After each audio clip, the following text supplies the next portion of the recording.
आणि बुलेटिनमध्ये कोणत्या महत्त्वाच्या 5 बातम्या आपण पाहणार आहोत त्यावर एक नजर टाकूयात। दिल्लीतून बातमी आहे, विधेयक मंजूर होणार की नाही, नेमकी गणितं काय आहेत? रामराजे शिंदे आपल्याला या संदर्भात अधिक अपडेट्स देणार आहेत। ठाण्यातून बातमी आहे, TCS प्रकरणाचे धागेदोरे मुंबऱ्यापर्यंत पोहोचलेले आहेत। नेमकी बातमी काय, रिझवान शेख कडून आपण जाणून घेणार आहोत। त्याशिवाय नाशिकमधून खरातच्या निकटवर्तीयाचा घात की अपघात, सुनील दवंगे या संदर्भात आपल्याला अधिक अपडेट्स देतील। आणि नाशिकमधून खरातचं कार्यालय ED कडून सील करण्यात आलेलं आहे। फॉरेन्सिकची कारवाई पूर्ण झालेली आहे, त्याचा तपशील आपण प्रांजल कुलकर्णी यांच्याकडून जाणून घेणार आहोत। आणि अमरावतीतून एक महत्त्वाची बातमी ती म्हणजे पैजेवरून हे भांडण सुरू होतं, समोर लैंगिक शोषणाचं प्रकरण आलं। शुभम बायस्कर या संदर्भात आपल्याला अधिक अपडेट्स देणार आहेत। सुरुवात करूयात महिला आरक्षणाच्या बातमीनं। महिला आरक्षण आणि लोकसभा जागांच्या फेररचनेसंदर्भातील विधेयकासाठी अगदी थोड्याच वेळात मतदान प्रक्रिया पार पडणार आहे। यावर आज विरोधकांकडून भूमिका मांडण्यात येते। यावेळी राहुल गांधींनी या विधेयकाला विरोध करत भाजप आणि मोदींवर जोरदार टीका केली आहे। मोदींचा उल्लेख जादूगर असा केल्यानं मोठा वाद निर्माण झाला आणि काही काळ तणावाचं वातावरणही सभागृहात निर्माण झालं। अखेर हे विधान पटलावरून काढण्यात आलं। राहुल गांधींसह विरोधकांच्या सर्व आरोपांवर संध्याकाळी 6 वाजता अमित शहा बोलणार आहेत, तर त्यानंतर मतदान प्रक्रिया पार पडणार आहे। आज विरोधकांची या विधेयकावरची भाषणं पूर्ण झाल्यानंतर अमित शहा या विधेयकावर बोलणार आहेत, विरोधकांच्या आरोपांना उत्तर देतील आणि त्यानंतर हे विधेयक मतदानासाठी ठेवलं जाणार आहे। राहुल गांधी नेमके आपल्या भाषणादरम्यान काय म्हणाले आपण पाहूयात। Because there is a central confusion and I have to put this right. There is a central fundamental confusion in the minds of the BJP and its leadership. And the confusion is that they think they are the people of India. You are not the people of India. The people of India are something else. They also think that they are the armed forces. You are not the armed forces. The armed forces are something else. You're a political organization. You are not India and you are not the armed forces of India. We are not attacking the people of India. We are not attacking the armed forces of India. We are attacking you. Do not hide behind the people of India or behind the armed forces. आणि याबाबतच आपण नेमका हा सगळा घटनाक्रम कसा असणार आहे जाणून घेणार आहोत। आपले प्रतिनिधी रामराजे शिंदे आपल्यासोबत आहेत। रामराजे, आता काही वेळातच अमित शहा हे बोलणार आहेत आणि त्यानंतर हे मतदानासाठी विधेयक येईल। मात्र असा एक मुद्दा चर्चेला आला होता, ज्यावेळेला हे मतदान मांडण्यासाठी मतदान झालं त्यावेळेला सत्ताधाऱ्यांची मतं कमी होती। हे विधेयक मांडलं जाईल का किंवा ऐन वेळेला हे बॅकट्रॅक केलं जाईल, काय शक्यता दिसते, काय चर्चा आहे?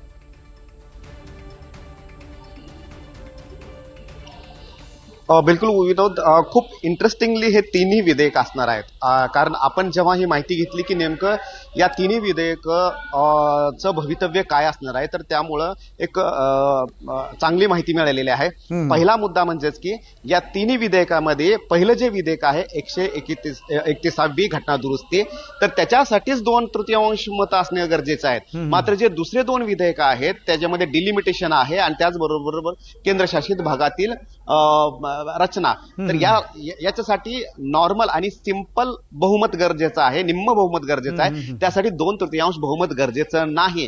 त्यामुळे केवळ 131वी घटना दुरुस्तीसाठीच 2/3 बहुमत गरजेचं आहे। आणि हे काय सांगते घटना दुरुस्ती, तर हे सांगते की 543 वरून 850 जागा वाढवायच्या आहेत। म्हणजेच की जागा ज्या वाढवायच्या आहेत त्यासाठी संसदेची मान्यता लागते, घटना दुरुस्ती लागते आणि त्यासाठीच पहिलं हे महत्वाचे विधेयक आहे। परंतु हे जरी संमत झालं नाही आणि बहुमतामध्ये 2/3 जर भाजपकडे मतं नसतील तरी सुद्धा उरलेली जे 2 विधेयक आहेत ते संमत होणार आहेत।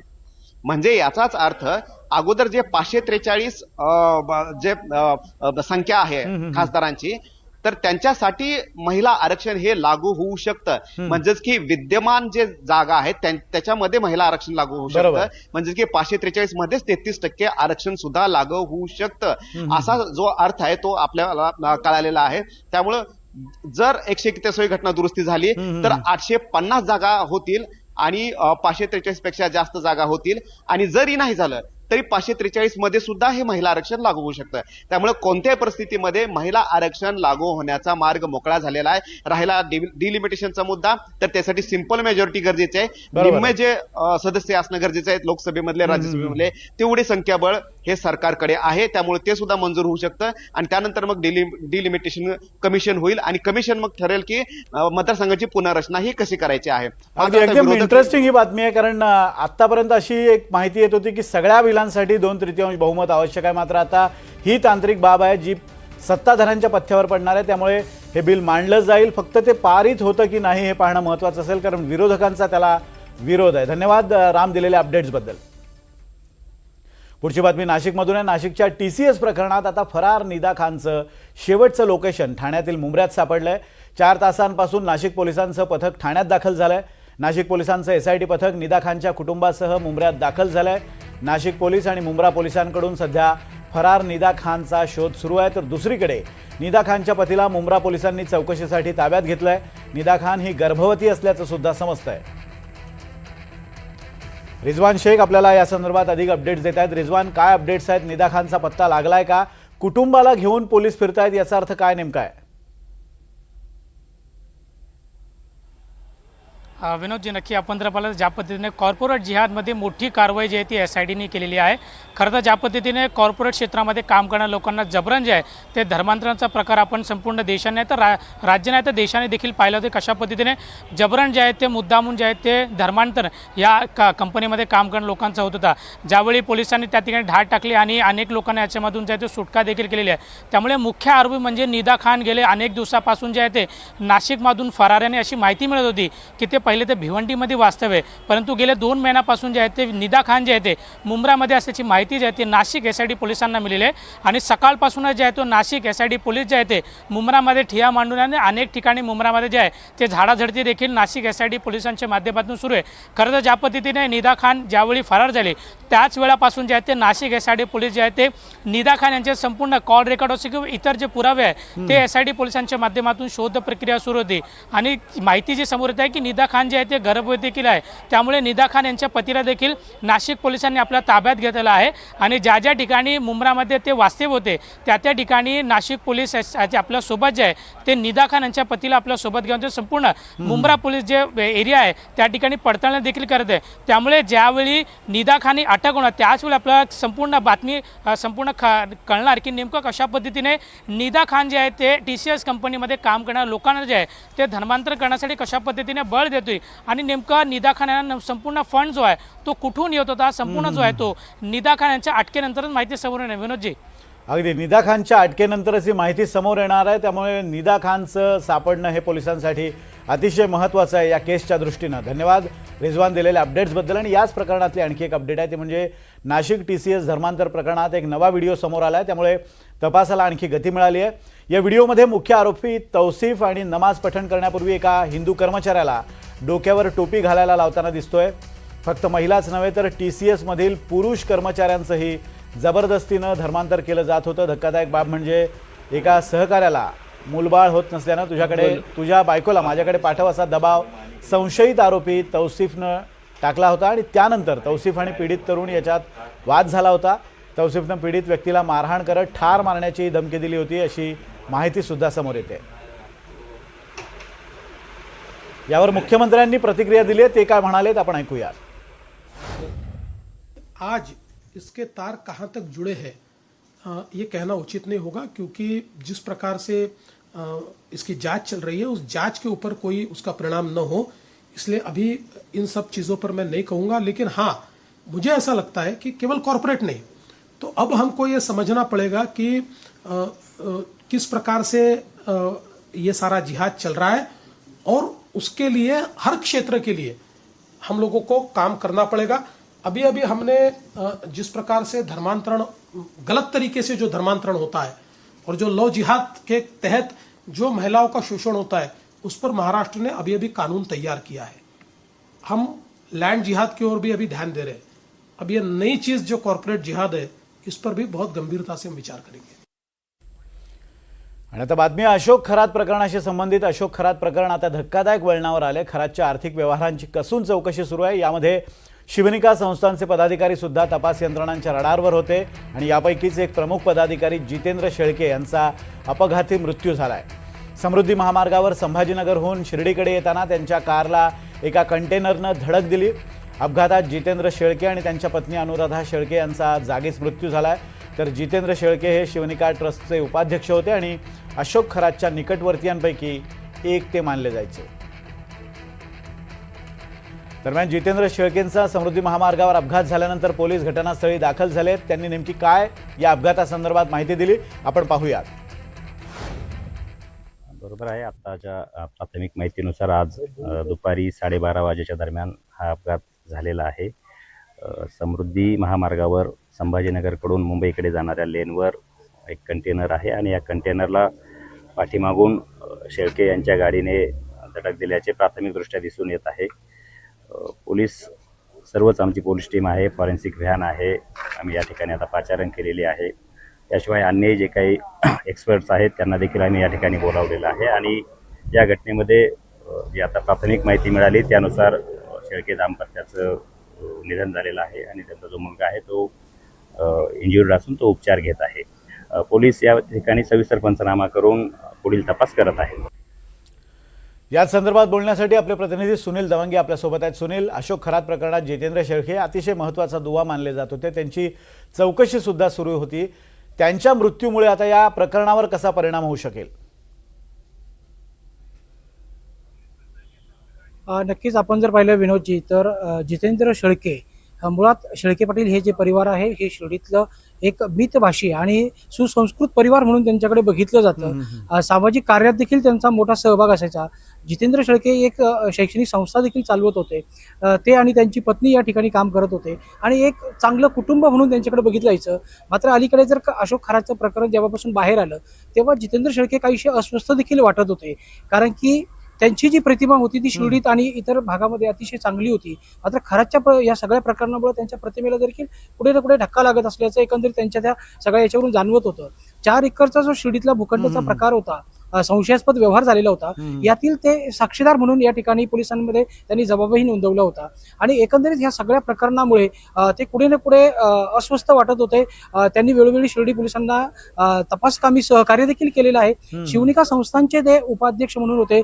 बऱ्याच काळाआधी ते विश्वस्त म्हणून देखील शिवनिका संस्थांवर राहिले होते. मात्र मागील काही एका माझी विश्वस्ताकडून जी माहिती मिळाली होती तर उपाध्यक्ष पद त्यांना हे बळजबरीनं अशोक खरातनं दिलेलं होतं. त्यांची इच्छा नसताना त्यांना शिवनिका संस्थांचं उपाध्यक्ष केलेलं देखील सांगितलं जातं. अलीकडेच त्यांनी धर्मदाय आयुक्ताकडे आपल्या उपाध्यक्ष पदाचा आणि विश्वस्त पदाचा राजीनामा देखील दिलेला होता. त्यानंतर देखील हे प्रकरण जे होतं ते सुरू होतं. शिवनिका संस्थांचे आजी माझी विश्वस्त आहे त्यांचे देखील SITच्या रडारवर होते. तपास सुरू होता आणि यातून याच दरम्यान सुरू होतं आणि ह्या तिथून आज संभाजीनगरहून शिर्डीला परतत असताना त्यांची रोडच्या कडाला म्हणजे 4थ्या लेनवर जो कंटेनर होता त्याच्या पाठीमागून यांच्या गाडीने जोरदार धडक दिलेली आहे. आपण जर दृश्यामध्ये बघितलं तर अक्षरशः धक्का बसेल अशा पद्धतीने हा अपघात होता. त्यांची जी कार होती त्या कारच्या हुंडाई त्या कारचा मोठ्या प्रमाणात चक्काचूर झालेला आहे. अशोक या सर्व प्रकरणामध्ये जितेंद्र शेळके आणि त्यांची पत्नी अनुराधा यांचा मृत्यू झाला आहे. त्याचबरोबरीनं त्यांचा जे मुलगा होता त्याला पुन्हा इथे हलवलेला आहे. त्यांच्या आतापर्यंत जबाब नोंदून झालेले आहे. तसा काही त्यांच्या या तपास यंत्रणेवर फारसा परिणाम होईल असं वाटत नाही. मात्र शिवनिका संस्थांचे जे काही पुढील तपास असेल त्याच्यावर निश्चित परिणाम होण्याची शक्यता वर्तवली जाते. सध्या जे स्पॉट संपूर्ण केसवर जरी परिणाम झाला नाही तरी सुद्धा काही मुद्द्यांवर परिणाम होऊ शकतो आणि त्यामुळे या तपासात आता पोलीस कशा पद्धतीने निर्णय घेतात ते पाहणं महत्त्वाचं असेल. धन्यवाद सुनील दिलेल्या अपडेट्सबद्दल. दरम्यान अशोक खरात प्रकरणात जितेंद्र शेळके हे महत्त्वाचा दुवा मानले जात होते, मात्र त्यांच्या मृत्यूमुळे आता तपास यंत्रणांसमोर एक मोठी अडचण निर्माण होऊ शकते. दरम्यान शेळकेंच्या अपघाती मृत्यू प्रकरणी विरोधी पक्षांकडून संशय व्यक्त केला जातोय.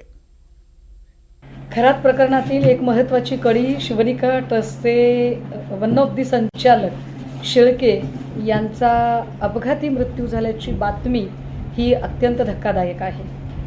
मला ही गोष्ट खरं तर अविश्वसनीय वाटते. मात्र गेल्या अनेक दिवसांपासून ज्या अनेक नेत्यांनी ही शक्यता आणि ही भीती वर्तवली होती की खरातच्या जीवाला धोका असू शकतो, ती आजची जी घटना घडली त्याने या शक्यतेला अधिक जास्त ठळक पद्धतीने अधोरेखित केलं जात आहे. कदाचित खरात प्रकरणातली काही सत्यच बाहेर येऊ नयेत असं काही लोकांना वाटतंय का? आणि असं असेल आणि तरीही SIT अजूनही तपासाची गती वाढवत नसेल आणि या लोकांच्या चौकशा होत नसतील तर अजून जास्त संशयाचं धुकं वाढत चाललंय. शेळके हा गुन्हेगारच होता की नव्हता हे कायद्याने ठरवलं असतं. शिक्षा कायदा देईल, कोणाचाही जीव घेण्याचा अधिकार कोणालाही नाही. पण जी घटना आजची घडली ती मात्र एकूण तपास यंत्रणा आणि एकूण शासन व्यवस्था या सगळ्यांवरच प्रश्नचिन्ह निर्माण करणारी आहे एवढं नक्की. जितेंद्र शेळके यांचा अपघाती निधन हे पूर्णपणे संशयास्पद आहे. 17 मार्चला खरातचा गुन्हा दाखल झाला. आज 17 एप्रिल आहे, बरोबर 1 महिना पूर्ण होतोय आणि आता यातले साक्षीदार जे आहेत ते संपवण्याचा जो आहे तो कट रचला जातोय. जितेंद्र शेळके हे शिवनिका ट्रस्टवर उपाध्यक्ष म्हणून काम करत होते. त्यामुळे शेळकेंना या ट्रस्टच्या माध्यमातून खरात बरोबर कुणाचे आर्थिक देवाणघेवाण झालेली आहे, कुणाची भागीदारी आहे, कुणाचे काय संबंध आहेत, याच्यात कुणा राजकारण्यांचा सहभाग आहे का, किंवा IAS ऑफिसर्स IPS ऑफिसर्स यांचा काय संबंध आहे, काही उद्योजकांची नावही याच्या संदर्भात बाहेर येणार होती आणि म्हणूनच अनेक जणांचं पद जाऊ शकतं. अनेक जणांची नावं बाहेर आली तर त्यांचा जो आहे तो त्यांना त्रास होऊ शकतो. म्हणून शेळकेंना जे आहे तो संपवण्याचा जो आहे तो हा कट रचला गेलेला आहे. आणि आता नाशिकमधून मोठे अपडेट्स आहेत ते म्हणजे ढोंगी अशोक खरात प्रकरणात ईडीनं नाशिकमधील त्याच्या ऑफिसची झाडाझडती घेतली. खरातच्या ओकस प्रॉपर्टी डीलर्स या कार्यालयात ईडीनं तब्बल 3 तास झाडाझडती घेतली. हे तेच कार्यालय आहे जिथं खरातनं महिलांचं लैंगिक शोषण केलं होतं. ईडीनं या ऑफिसमधून बॅग भरून दस्तऐवज ताब्यात घेतलेले आहेत. प्रांजल कुलकर्णी या संदर्भात अधिक अपडेट्स त्यांच्याकडनं जाणून घेणार आहोत. प्रांजल, जवळपास 3 तास ही सगळी झाडाझडती झाली. सातत्यानं पोलीस किंवा फॉरेन्सिक टीम या कार्यालयात येते. आज हे सगळी ही कारवाई किंवा फॉरेन्सिक टीमकडनं पुरावे गोळा करण्याची कारवाई पूर्ण झाल्याचं समजतंय. कशा पद्धतीनं ही सगळी प्रक्रिया पार पडली? मुळातच आपण या खरंच प्रकरणात बघितलं तर आज 1 महिना उलटून गेलेला आहे. पहिला जो काही गुन्हा दाखल झाला होता तो 17 मार्च रोजी दाखल झालेला होता आणि त्यापुढे तपास 19 तारखेला SIT कडे सोपवण्यात आला होता. दरम्यान आपण बघितलं तर SITचा तपास जो आहे तो सर्व दिशेने सुरू होता. यामध्ये जवळपास 40 साक्षीदार हे तपासण्यात आले होते. त्या आक्षेपार्ह लिंक होत्या त्या 4,500 लिंक देखील हटवण्यात आल्या होत्या. मात्र यामध्ये जर बघितलं तर हे जे अशोक खरातचं मुख्य केंद्र आहे जे कॅनडा कॉर्नर परिसरातील आहे ओकोस प्रॉपर्टी, हे खरं तर 7 गुन्ह्यांमधील घटनास्थळ हे होतं. त्यामुळे SITच्या पथक असतील किंवा आता ईडी असेल म्हणजे SIT कडून देखील इथे येऊन पंचनामा करण्यात आला आणि कार्यालय जे ते सील करण्यात येत होतं. मात्र त्यानंतर आर्थिक व्यवहार हे मोठ्या प्रमाणात झाले. मनी लॉन्ड्रिंगचा देखील संशय या गुन्ह्यात व्यक्त केला जात होता आणि त्यामुळे या गुन्ह्यामध्ये ईडीची एंट्री झालेली होती. ईडीने आपण जर बघितलं तर 4 दिवसांपूर्वी अशोक खरातशी संबंधित 11 ठिकाणी ईडीने छापेमारी ही केलेली होती. यामध्ये अशोक खरातचे नातेवाईक देखील होते आणि मोठं घबाड ईडीच्या हाती लागलेलं होतं. त्यानंतर ईडीचा पूर्णतः तपास सुरू आहे आणि आज देखील ईडीच्या वतीने या ओकस कार्यालयामध्ये येऊन झाडाझडती ही घेण्यात आली. जवळपास 3 तास इथे संपूर्ण सर्च ऑपरेशन हे सुरू होतं आणि अनेक महत्वाचे काही पुरावे जे आहेत ते ईडीच्या हाती लागलेत असं देखील सध्या संशय व्यक्त केला जातोय.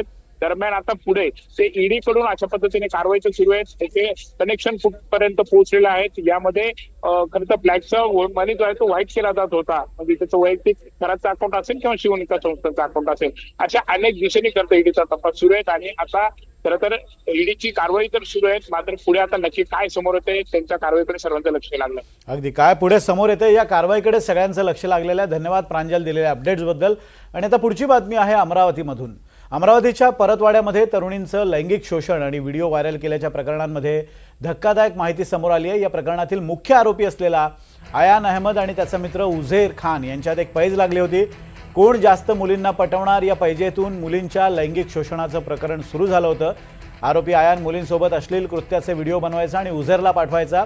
काही दिवसांनी या दोघांमध्ये पैशावरून वाद झाला आणि त्या रागातून उझेरनं आयानचे सगळे आपल्याकडे असलेले व्हिडिओ व्हायरल करायला सुरुवात केली आणि त्यातूनच परतवाडामधल्या तरुणींचं लैंगिक शोषणाचं हे संपूर्ण प्रकरण बाहेर आलं.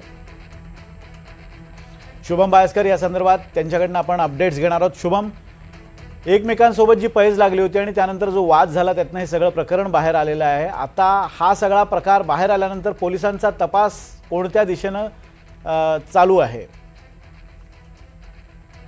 तर नक्कीच या संपूर्ण प्रकरणामध्ये आतापर्यंत 8 आरोपींना पोलिसांनी बेड्या ठोकल्या आहेत. त्याच्यामध्ये मुख्य आणि क्रमांक 1चा आरोपी असलेला अयाज अहमद आणि याचा सह आरोपी म्हणजे दुसऱ्या क्रमांकाचा आरोपी उजेर, या दोघांनी पैज लावलेली होती, कोण किती जास्त मुली पटवते, कोण किती जास्त मुलींना आपल्या जाळ्यामध्ये ओढतो, आणि एकूणच जर ज्याचा आकडा जास्त होईल त्याचं सेलिब्रेशन यांचं व्हायचं पोलीस सूत्रांकडून आपल्याला ती माहिती मिळते. त्या संदर्भातले केक कट केल्या जात होते. अयाज अहमद आणि उजैर अहमद हे दोघं एक चांगले मित्र होते आणि या दोघांमध्ये एक चांगलं बॉन्डिंग होतं. पुढे या दोघांचं अश्लील व्हिडिओ जो आहे मुख्य आरोपी अयान तो काढायचा आणि अश्लील व्हिडिओ काढल्यानंतर ते सगळे व्हिडिओ उजैरला याला पाठवत जायचा आणि एकूणच या दोघांमध्ये या सगळ्या संबंधित पैज लागायची आणि एकूणच हे दोघांचे मित्र होते. याचा वाद पुढे आर्थिक देवाणघेवाणीमध्ये वाढला आणि एकूणच या अयाननी या उजैर संबंधित काही पैशाचे व्यवहार केल्याची माहिती आहे आणि ती पूर्ण होऊ शकली नाही आणि त्यातूनच संतापलेल्या उजैरने हे सगळे व्हिडिओ जे आहेत ते सोशल मीडियावर प्रसारित करण्यासाठी सुरुवात केली. या दोघांमध्ये जे आर्थिक देवाणघेवाणीच्या वादावरून जे भांडण उद्भवलं, जे वाद निर्माण झाले, त्यातूनच हे संपूर्ण प्रकरण लैंगिक अत्याचाराचं प्रकरण महाराष्ट्राच्या समोर येऊ शकलं. 8ही आरोपी सध्या PCR मध्ये आहेत, पोलिसांच्या कस्टडीमध्ये आहेत. प्राथमिक दृष्ट्या ही माहिती या प्रकरणामध्ये आज ऍड झालेली आहे.